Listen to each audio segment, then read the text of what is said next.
Hay preguntas que no envejecen. No importa cuántos siglos pasen ni cuántas civilizaciones surjan y desaparezcan, siguen ahí, suspendidas en la mente humana como un eco imposible de apagar. Una de ellas es tan profunda que incomoda incluso a los pensadores más audaces, tan antigua que parece haber nacido junto con la conciencia misma. ¿De dónde vino Dios? Y si todo lo que existe tiene un inicio, entonces, ¿quién inició a Dios? Tal vez ya has sentido ese vacío silencioso que aparece cuando la pregunta surge. No es solo curiosidad intelectual, es algo más visceral, como si el universo entero contuviera el aliento mientras tú esperas una respuesta que quizá no cabe en el lenguaje, ni en el tiempo, ni en la lógica cotidiana. Hoy vamos a intentar acercarnos a ese misterio, no viajando solo al pasado, sino más allá del pasado, más allá de la materia, de los ángeles, de la primera chispa de luz, más allá incluso del tiempo mismo.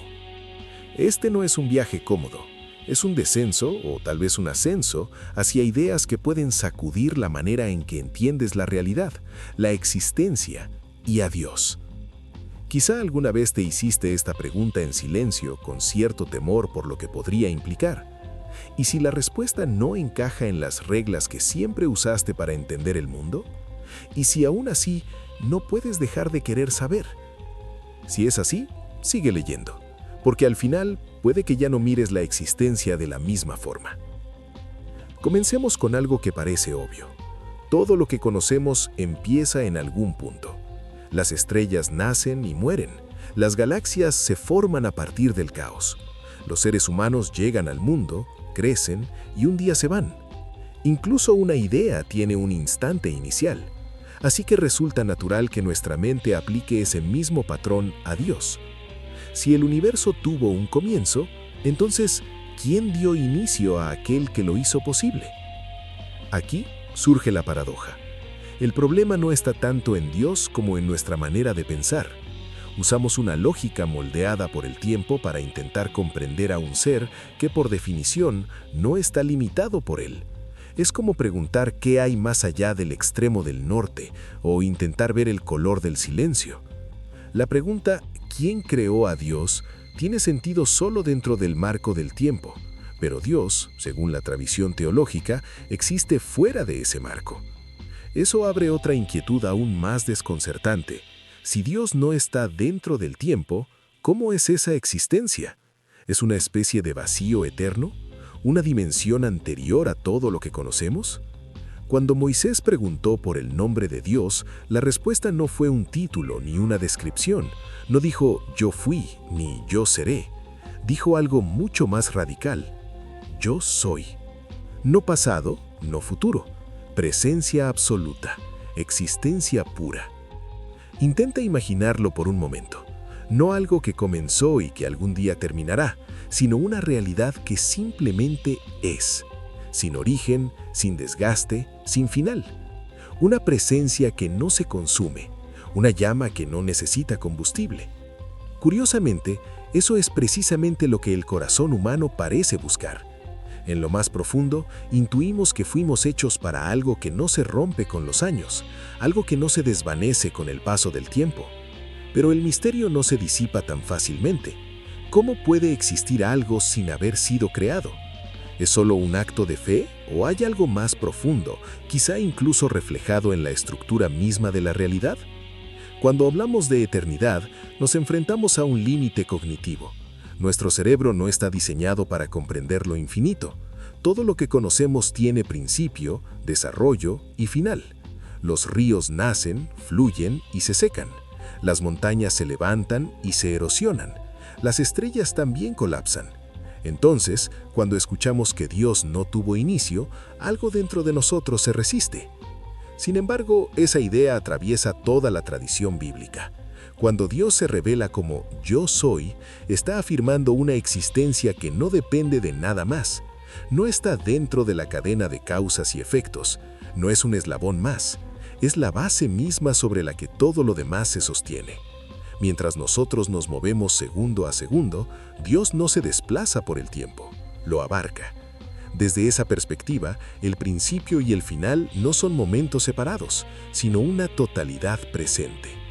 Por eso las Escrituras hablan de Él como el origen y el cumplimiento de todo, no porque esté atrapado en esos conceptos, sino porque son las únicas palabras que tenemos para aproximarnos a algo que los trasciende. En realidad, no es que Dios exista dentro del tiempo, sino que el tiempo existe dentro de Dios. El tiempo surge cuando hay movimiento, cuando hay cambio, pero antes de cualquier movimiento, antes de cualquier antes, ya había una conciencia plena, viva, completa. Todos tenemos esas dudas que desgarran la seguridad, y esa pregunta sobre el origen de Dios es la provocación más profunda a la fe.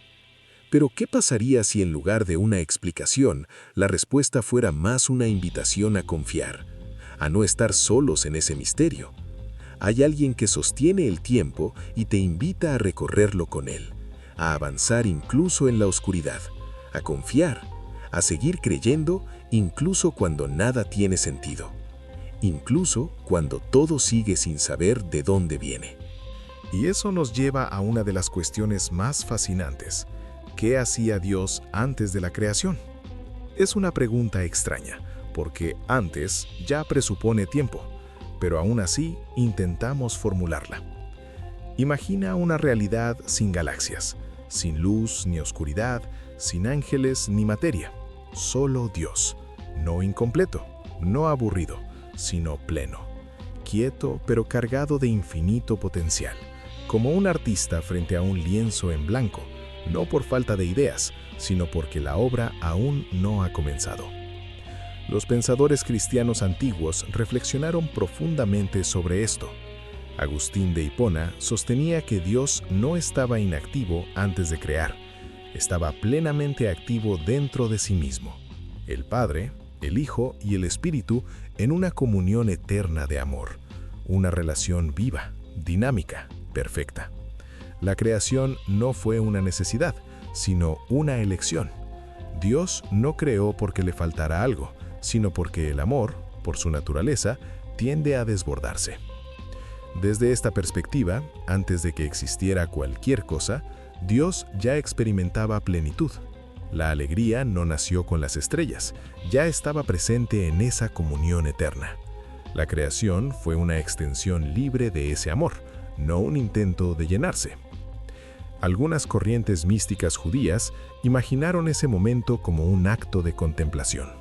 Dios soñando el universo, no como una fantasía caprichosa, sino como una visión cargada de intención. En un solo acto de conciencia veía la historia completa, el inicio, las caídas, las redenciones. Veía a los primeros seres humanos, a los patriarcas, a los profetas, a cada generación futura. Te veía a ti. Eso implica algo asombroso. Tu historia no fue una improvisación. No significa que todo esté predeterminado como un guión rígido, sino que tu existencia ya era conocida y amada antes de que existiera el tiempo. Antes de la primera estrella, ya estabas en el pensamiento de Dios. Pero hay un aspecto más oscuro de esta historia, uno que rara vez se aborda sin incomodidad. Antes de que el universo físico tomara forma, ocurrió una fractura en el ámbito espiritual.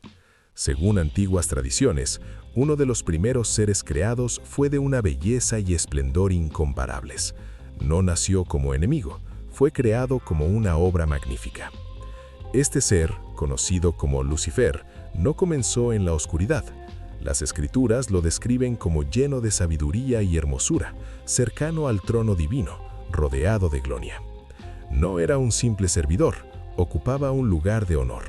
Sin embargo, algo cambió. La contemplación de su propia grandeza se transformó en orgullo. El don se convirtió en obsesión. La criatura comenzó a desear lo que solo corresponde al Creador. La rebelión no fue inmediata ni trivial, fue un acto de voluntad, una elección, el deseo de elevarse por encima de su origen. Esa decisión rompió la armonía del cielo. No fue solo un conflicto de poder, sino una ruptura moral profunda.